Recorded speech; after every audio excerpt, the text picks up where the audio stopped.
سلامتی ہے ان آنکھوں پہ جو ہدایت پہ نظریں جمائے بیٹھی ہیں. اس وقت ایران اور اسرائیل کے مابین جنگی صورتحال اور اس کے بعد لوگوں کے تاثرات، ان کے فیڈ بیک، کامنٹس.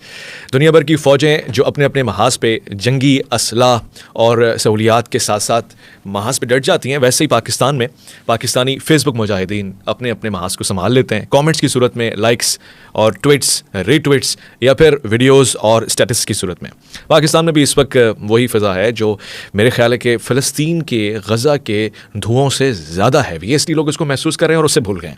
اس بات کا اندازہ نہیں لگا پا رہا ہے کہ اس وقت فلسطین میں کیا ہو رہا ہے. ہم عراق، ایران، سعودیہ، حجاز یا پھر Gulf, Persian countries, Iran especially, اور پھر بھارت کی طرف سے توجہ ہٹائیں تو واپسی فلسطین کی طرف آپ آئیں. خواتین و حضرات، اس پوری کشمکش میں آپ کو ضرور بتاؤں گا کہ ایران اور اسرائیل کے مابین معاملات کہاں پر ہیں. اس وقت جو اسرائیل کے جواب میں ایران نے رد عمل دکھایا، اس میں کس حد تک صداقت ہے، کس حد تک اس میں ایمان اور جذبہ ایمانی ہے. مگر اس سے پہلے میں یہ جائزہ آپ کے سامنے ضرور رکھنا چاہوں گا کہ ہمارے فیس بک کے کامنٹس کے مجاہدین جو اس وقت تالیاں بجا رہے ہیں، یا تو ایک ملک کی حمایت میں یا پھر اسی کے خلاف گالیاں دے رہے ہیں، اپنی محبت نفرت کا اظہار کر رہے ہیں، دونوں ہی طرف کے لوگ یہ بھول گئے ہیں کہ اصل مدعا فلسطین کا ہے، اصل مسئلہ غزہ کا ہے، اصل ضرورت فلسطینی بھائیوں کو آپ کی ہے. آپ ان کے لیے کچھ بھی نہیں کر پا رہے، اور جو کچھ بھی کر رہا ہے اس کو آپ کچھ بھی نہیں سمجھ رہے. جو کوئی ہلکی پھلکی کوشش بھی کرتا ہے، آپ اس تماشے اور اس ولولے اور اس شور اور واویلے میں کہ یہ تو کچھ بھی نہیں تھا، یہ تو ڈرامہ تھا، یہ بھول جاتے ہیں کہ آپ کا یہ ڈرامہ ایک طرف، وہاں حقیقت میں بم گر رہے ہیں، وہاں حقیقت میں اسپتالوں میں علاج نہیں بلکہ مریض اموات کی طرف جا رہے ہیں، کیونکہ ناپید اسپتالوں پہ بھی بم باری کا سلسلہ جاری ہے. کھانے کو روٹی نہیں ہے، لوگ گھاس کھا رہے ہیں. چاروں کونوں سے سمیٹ کے لوگوں کو ایک طرف لا کے مارنے کے سارے انتظامات کر لیے گئے. اور آپ کو شاید یہ بھی نہیں معلوم کہ آس پاس سارے اسلامی ممالک ہیں، مگر کوئی ایک ایسا نہیں ہے جو بارڈر کھولے یا امداد کر سکے. خود دنیا کا ایک ایسا ادارہ کہ جو ہر ملک میں جا کے اپنی خدمات دیتا ہے اور اس کو UNO اور امریکہ کا تعاون حاصل ہوتا ہے، یعنی ورلڈ کچن کو، کہ جس نے اپنی شاخیں یہاں پر کھولنی، ٹیمپرری بیسز بنائی اور فلسطینی لوگوں کو کھانا اور خوراک فراہم کرنے کے لیے کچھ سینٹر، کچھ گاڑیاں وہاں چھوڑی، اس کے اوپر بھی بم گرائے اور اسرائیلی فضائیہ نے آفیشلی بم گرا کے ان کی گاڑیوں کو نیست و نابود کیا، جس پہ ورلڈ کچن کے لوگ، ان کی انتظامیہ محو حیرت ہے کہ ہم تو کسی طرف فوج میں شامل نہیں ہیں، ہمارے ہاتھوں میں ہتھیار نہیں ہے، پتھر بھی نہیں ہے، ہمارے ہاتھوں میں تو روٹیاں ہیں، چند نوالے ہیں، خوراک ہے جو ہم بھوکوں کو پہنچانے آئے. اس سے بالا تر کہ وہ بھوکا آپ کی فوج کا ہے یا سامنے فلسطینی شہری ہے. ہم اس دھوئیں اور گرد و غبار میں جو اسرائیل اور ایران کی جنگوں کے کامنٹس ہیں، ایک کامنٹ بھی ایسا نہیں کر پا رہے کہ شاید کسی کا حوصلہ ہی بڑھے. 40، 50، 60 اسلامی ممالک میں کوئی ایسا ملک نہیں ہے کہ جو اسرائیل کو جواب دے سکے، اور اگر کوئی جواب دے رہا ہے تو ہمارا مدعا یہ ہے کہ وہ تو اپنی ذات کی جنگ لڑ رہا ہے. بھائی، کیا میری فرقہ واریت،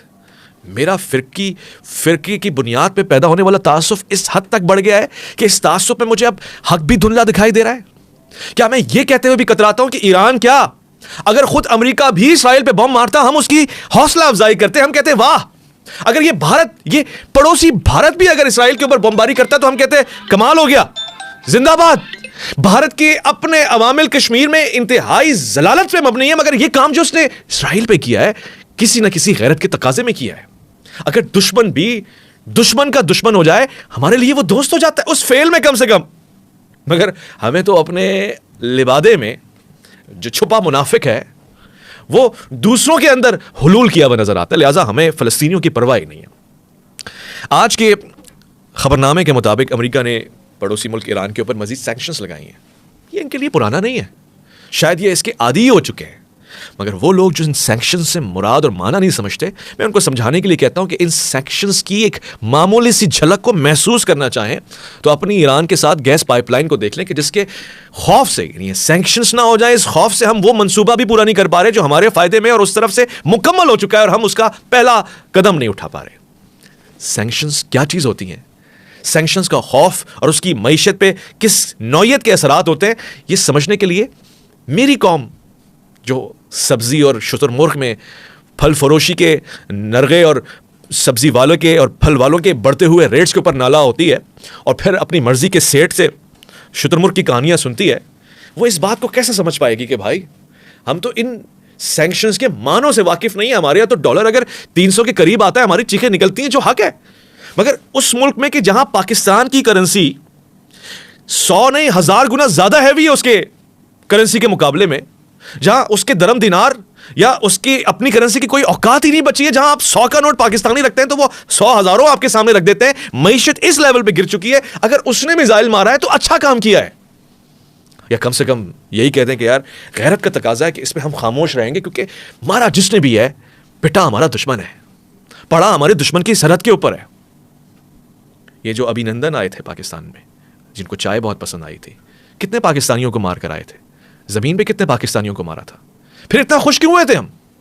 ہم اس لیے خوش ہوئے تھے کہ ہماری ٹیریٹری میں آ کے گرا ہوا اور ہم نے اس کا منہ پر جواب دیا, یہ حوصلہ تھا.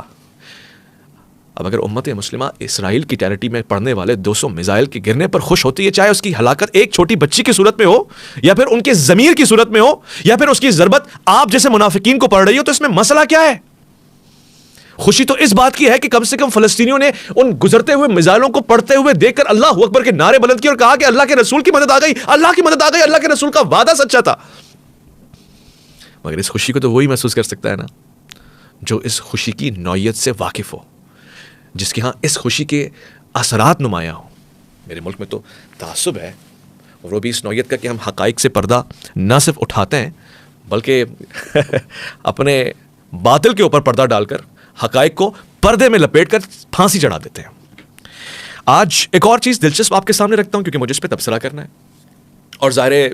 یہ اتنا ضروری موضوع ہے کہ میرے آپ کے اس کے اس کے تمام موضوعات ایک طرف ان کو پس پش ڈال کر فلسطین کی حیثیت اور موجودہ مسلم ممالک کی حرکات کے اوپر بات کرنا انتہائی ضروری ہے. سننے میں تو یہ بھی آیا کہ پاس ہی موجود اردن نے فضائی طور سے اسرائیل کا ساتھ دیا ہے. حیرت انگیز طور پہ سننے میں تو یہ بھی آیا کہ حجاز یعنی سعودیہ عربیہ کی حکومت نے بجائے کہ فلسطینیوں کا ساتھ دیں, اسرائیلیوں کی کسی نہ کسی انداز سے معاونت کر دی ہے. ویسے تو ان کی خاموشی بھی مجرمانہ خاموشی ہے, مگر اگر انہوں نے فضائی طور پہ یا اقتصادی طور پہ یا معاشی طور سے یا سیاسی طور سے کسی بھی طرح سے اسرائیل کی حمایت کی ہے تو پھر یہ حماقت کاؤنٹ ہوتی ہے.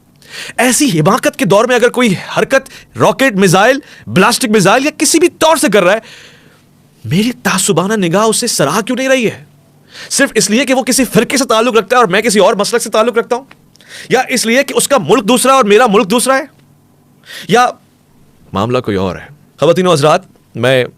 جہاں اتنی سنجیدہ گفتگو آپ کے سامنے رکھ رہا ہوں دلائل کے ساتھ, وہاں میں آپ کو یہ بھی بتانا چاہتا ہوں کہ وہی اسرائیل جو پلٹ کر حملہ کرنے میں مشہور ہے, جو 7 دنوں میں 7 عرب ممالک کی بولتی بند کر سکتا ہے, جو جنگ مسلط کرنے کے بعد ان کو گھٹنے پہ بٹھا سکتا ہے, جو مصر کو, جارڈن کو اور دیگر عرب ممالک کو معافی مانگنے پہ مجبور کر سکتا ہے, جو ان کے دریا سمندر پہ قبضہ کر سکتا ہے, ان کی فضائیہ کو نست و نابود کر سکتا ہے, اگر وہ ایران کے چند میزائل کے گر جانے کے اوپر اب تک سوچ رہا ہے کہ جوابی حملہ کب کرنا ہے, کیسے کرنا ہے اور کرنا بھی ہے کہ نہیں کرنا, یہ بہت بڑی جیت ہے.